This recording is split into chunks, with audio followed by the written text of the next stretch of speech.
Jade Cargill is the favorite to win Queen of the Ring right now, and she very well may be. I would strongly consider, if that's the case, if that's the direction they were going, looking over at Asuka's direction, because it would be so easy to start an Io Asuka women's world title feud. The story is already written for you.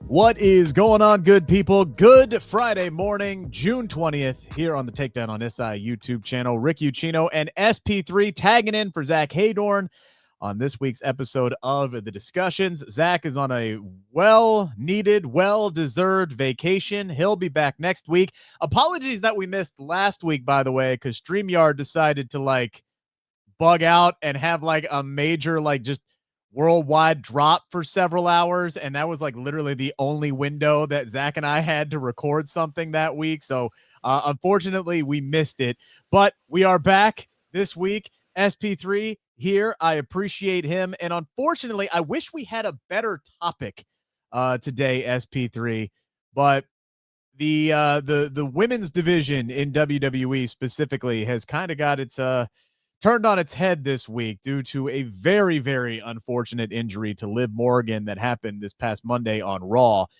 No official confirmation as of this recording from WWE on what the injury is. Hopefully we'll get the diagnosis tonight on SmackDown, the official word, or at least the kayfabe word, whatever it is. WWE likes to inflate those numbers, but hopefully we understand what kind of official severity we're looking at here. But Liv Morgan did separate her shoulder. That was something that Michael Cole said on commentary almost immediately after it happened. Took one commercial break, and they were like, yeah, she dislocated her shoulder, which was pretty obvious based off of what happened on just the simplest of takedowns. It's always it's not always like the moonsaults or the missile drop kick like we saw with Zoe Stark. Sometimes it's just the simplest things that you do over and over and over, and it's just one of these freak occurrences. And unfortunately for Liv Morgan, whether it's her with Rhea Ripley or the other way, she's finds herself in these freak situations, and it comes at a very, very bad time. Yeah, it sucks to talk about what you talked about at first.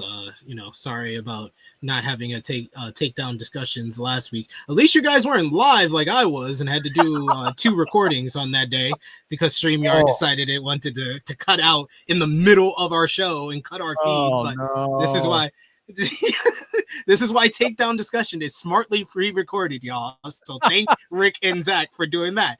But to talk about Liv, yeah, it couldn't come at a worse time for her personally or professionally in her career, because she had been having a stellar 2025 when in regards to, outside the ring, inside the ring. We tend to forget about stuff that happens early on in the year, but I still remember that incredible tag team matchup of Bianca Belair and Naomi versus Liv Morgan and Raquel Rodriguez that tore it up on an episode of Monday Night Raw. She played a big part in making the women's elimination chamber a great matchup at Elimination Chamber. Her work with Raquel Rodriguez, they had been like a stabling force in the women's tag team division, and then she was able to land a big Hollywood role and get that filming that only took her off television for less than a month, and then she comes right back and she had become really the top.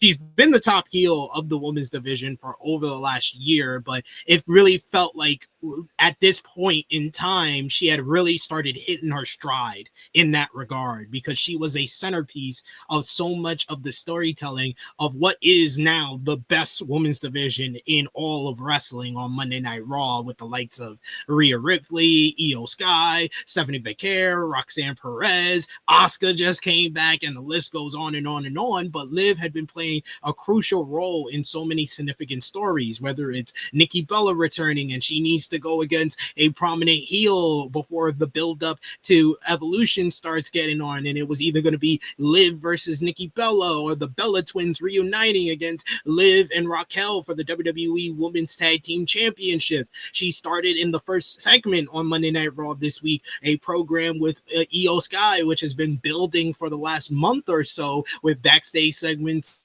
and different interactions that they had. But that opening segment on Monday Night Raw was a big indication that we were either going to get it on a big episode of Monday Night Raw or at Night of Champions, and they could have further along that even more if the matchup would have continued. And of course, her role in the Judgment Day in this ongoing story of Finn Balor trying to basically integrate Roxanne Perez in the group to kind of usurp Liv Morgan. And they can still continue that whole storytelling without Liv, but she had been part of three crucial storylines in the women's division, so it couldn't come at a worse time. And like you said, it always is the simplest of spots. She just braces herself on a takedown, and then it just looks like, oh, maybe she just needs to pop it back in, but it's much more serious than that. It's so unfortunate because she has been so great in her role as the top heel on the women's division on Monday Night Raw, and it couldn't come at a worse time. And it's going to have some domino effect when we get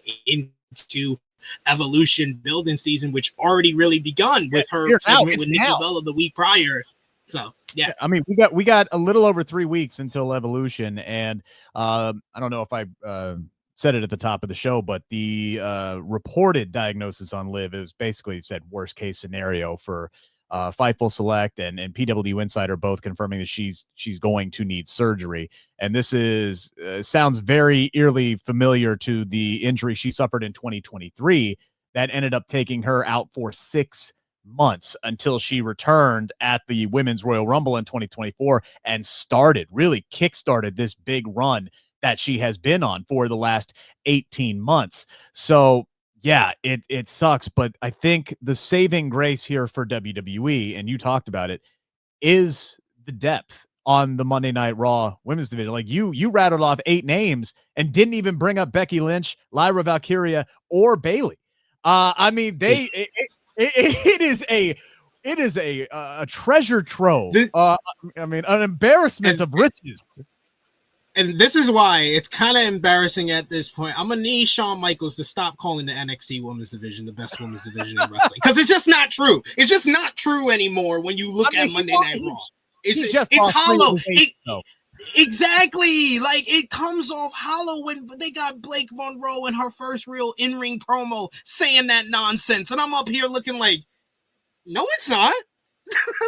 No, it's not. It Monday, was. we just saw it on Monday. It was the best women's division in wrestling. Yeah, you got to build, like, he's still got an abundance of talent himself down there, but it's like, you got to build up that equity with them. I mean, yeah, we'll see what Sean will be able to do with the ladies that he has. And I think, by the way, just throwing this out there, I think Blake Monroe is going to fit in very, very well in WWE and down at NXT.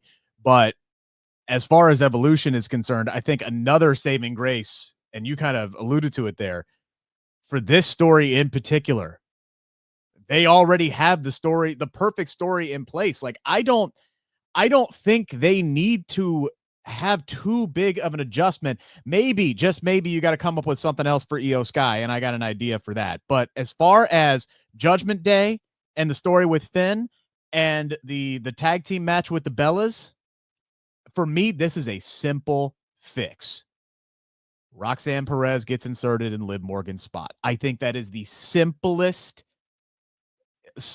and most logical decision that you could possibly make. And whether Liv is on screen or you take her off of TV until she's ready to come back, you can have Liv sub in as the tag team champion with Raquel and just start building that, that trust, kind of basically redo what you did with Liv and Dom when Rhea was hurt with the separated shoulder in 2024. And you have Roxanne literally take her place and get comfortable in that spot until Liv is ready to come back. You can have Liv and Raquel defend the tag team titles against the Bellas at Evolution. And then for me, if you're looking for a pivot for Io Sky, I know the reports SP3 say that Jade Cargill is the favorite to win Queen of the Ring right now, and she very well may be.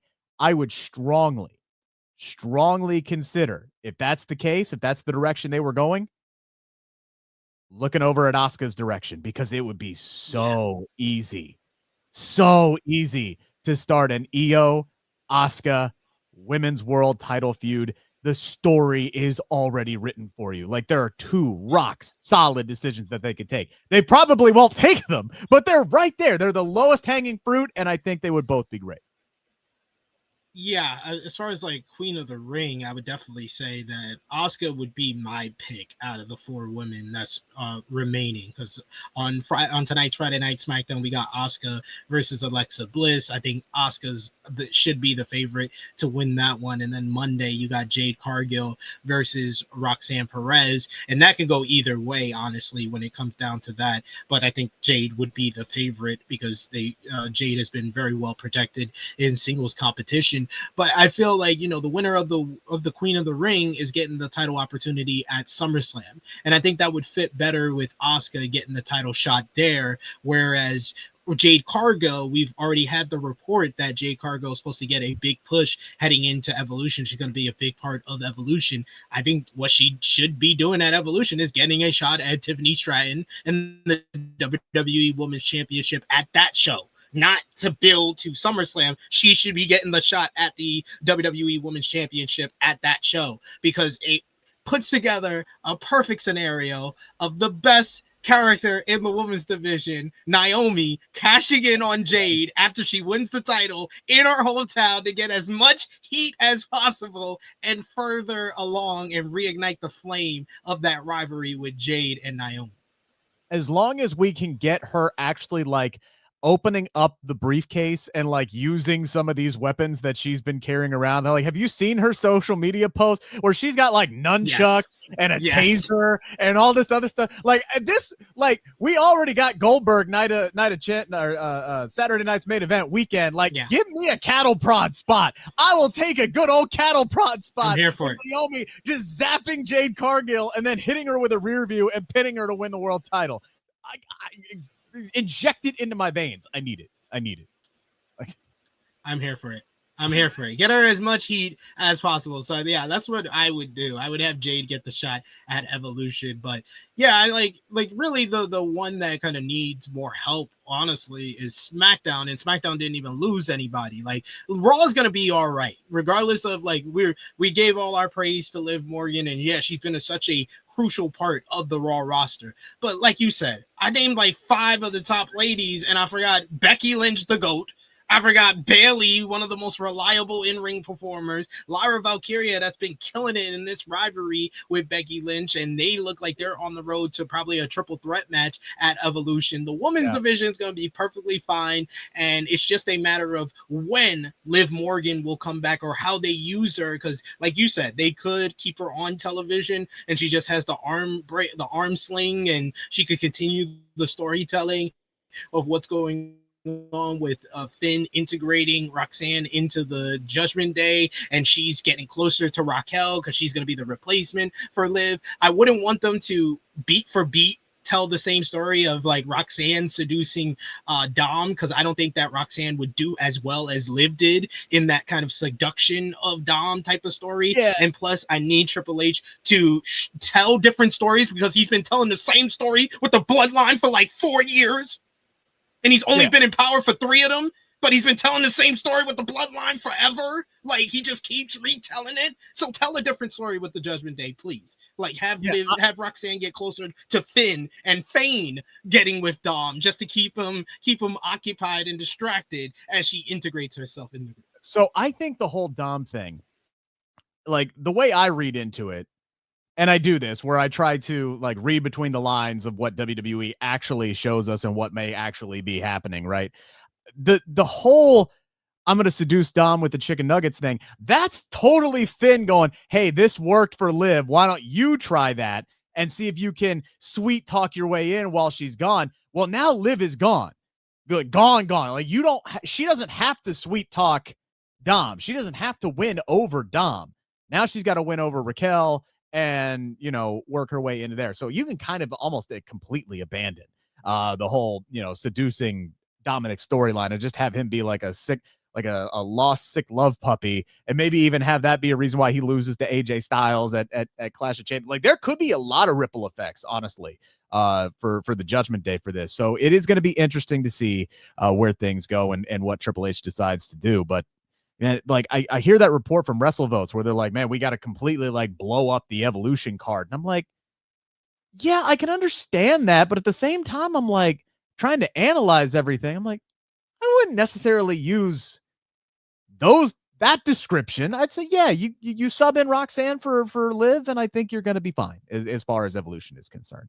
It does suck. It does suck for Liv. And I do want to say this, because there are some people online, shocker, who don't know what they're talking about, who decided to aim some vitriol at Kairi Sane's way. And I know it. I feel so bad for her. She's been back for what, a month and a half, and she has wrestled in 2 matches where her opponents suffered catastrophic injuries, and neither were her fault. And the fact that she felt the need to put out that message that she did on social media this week, like, where she's like, I never want anybody to get hurt. And the fact that if she even feels some semblance of responsibility for that, like the Zoe missile drop kick, it was a timing issue. I'm a little bit more educated on what to watch for than the average Joe. I don't know whose fault that was. That it was a timing issue, and Zoe tried to catch herself and her knee gave out. This with Liv, again, the simplest of takedowns that you've done, that Liv has probably done a bazillion times at this point in her career, and her shoulder just gave out. Like, shit happens in a wrestling ring. And I feel so bad for Kairi Sane. Like, I feel bad for Liv, but I also feel bad for Kairi Sane. Most definitely. Kyrie doesn't deserve any type of flack for that. And people should not use Liv's injury as a way to rag on Liv either. Because I saw Rhea Ripley had to be like, it's not about like a PSA. It's not like something to joke about or get your kicks off of or show you're for Team Rhea and Team Liv because Liv got injured. Let's be better than that. I know I'm asking for too much from wrestling fans, but please, let's do better than that. I mean, this is the guy who literally said wrestling fans never change. Like, this is exactly what. So true. That was a quote. So true. That was a quote. I forget what show we were doing on the Takedown on SI YouTube channel, but you definitely said that on these airwaves before. Before we wrap up, we got a lot coming up here on the channel. I've conducted 3 different interviews this week. One with Zelina Vega, one with Charlotte Flair, and one with Athena, and you're going to be seeing those videos drop here soon. Some of those articles, the written articles, are already out on the Takedown on SI, so make sure to check that out as well. But I did drop an article with Athena on Wednesday this week. It was a really great write-up, a great conversation about her match with Mercedes Moné, which she described as honestly one of like the perfect moments in her career, and gave her a feeling that she had not felt since she wrestled Asuka at NXT Brooklyn 3. So we're talking like a 7-8 year gap between having this feeling. And there was just one little blurb at the end of that article where she was talking about All in Texas, and she didn't know what was going to be on the, if that was going to be in the stars for her, if she's going to be on the card. She genuinely does not know. Or at least that's what she told me. She could be kayfabing me, but she says she does not know if she's going to be on the card. And that woman, based off of that one line, got trending this week on social media. And I got people from the interview that I did adding Tony Khan saying, you better put this woman on this show. SP3. That was me. It was me. It was me all along. Nah. It wasn't just you. I'll ask you point blank. Do you think Athena gets in on All in Texas? My gut, my heart is saying yes. I don't think Tony Khan. I think Tony Khan does. He's perpetually online. So he does listen to the fan base, and he does hear what they're saying. And you just have so many women on this roster that deserve a spotlight at this huge event. And you have the two top titles in one matchup. You can't do this All In Texas event with just one women's matchup, and you need the second women's matchup to feature as many women's as possible. It just feels like the perfect opportunity to do a women's casino gauntlet. And I don't know if Tony Khan's going to see this, but somebody clip this and tag him in it.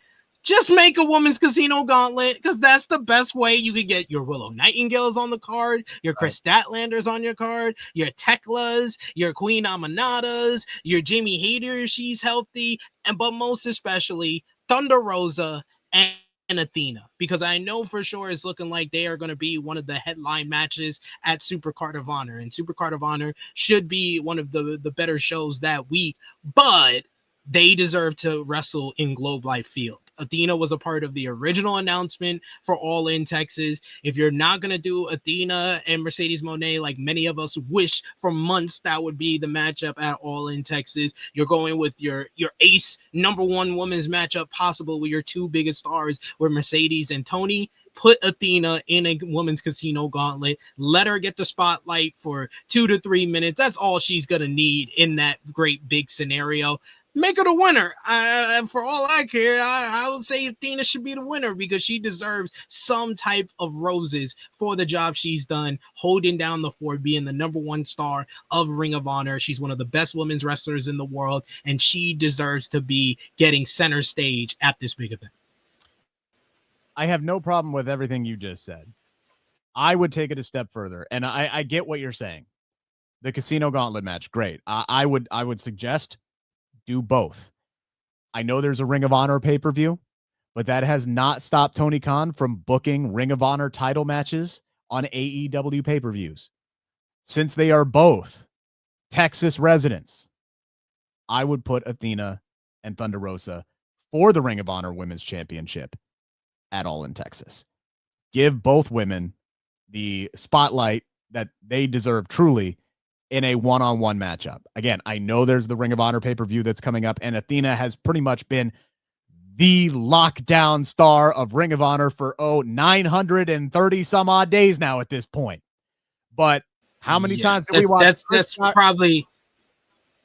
That's probably going to be the main event of Super Card of Honor. I don't want to put them on All In Texas. That's probably going to have 10 other matches, and they only get 10 minutes. I'd rather them get the main event spot at Super Card of Honor and be a part of the Casino Gauntlet the next night. I don't know. I'm going with my heart, and I'm also thinking with my head. I'm being logical here. But also, Tony Khan has never been one who is like, we got to be out by 11 p.m. Who says they get 10 minutes? They might get 30. As far as we know, and he'll just carry that show till 1 a.m. He don't care. He'll finish a show at 2 o'clock in the morning and be like, hey, you want to go back to my place and watch some 1992 WCW matches? Like, come on. What are we talking about? To be fair, the show starts at 3 p.m. Starts at 3 p.m. Sorry, I did forget about that. So there you go. No problem. He'll carry that bitch right all the way through Saturday night's main event. He'll go head to head with both WWE shows that day. He don't give a crap. We'll see. I'm hopeful that she'll get on the card. She deserves to be on the card. And there's a lot of people. Trust me. I have not had this much activity on my social media page in quite some time. There are people who want to see Athena on the show. I hope she gets on the show. SP3, thank you so much for tagging in. If you like this video, give us a thumbs up. Make sure to subscribe to the channel. Make sure to check out all of our great interviews. SP3 is going to have a big one, we think, knock on wood, coming up here soon on the channel. Again, I've already got them in the can. I just got to finish editing them. I got Athena. I got Charlotte Flair. I got WWE Women's United States Champion Zelina Vega. We talked a lot about Aleister Black. We talked a lot about Julia in that as well. And that great video that she did with Rhea Ripley. If you have not checked it out, please go watch it, because it's trust me, it's going to be 4 minutes. That's absolutely worth your time. Until next week, Zach will be back then. Takedown Discussions here on the Takedown on SI YouTube channel. Enjoy SmackDown tonight. Enjoy your weekend, everybody. Take care.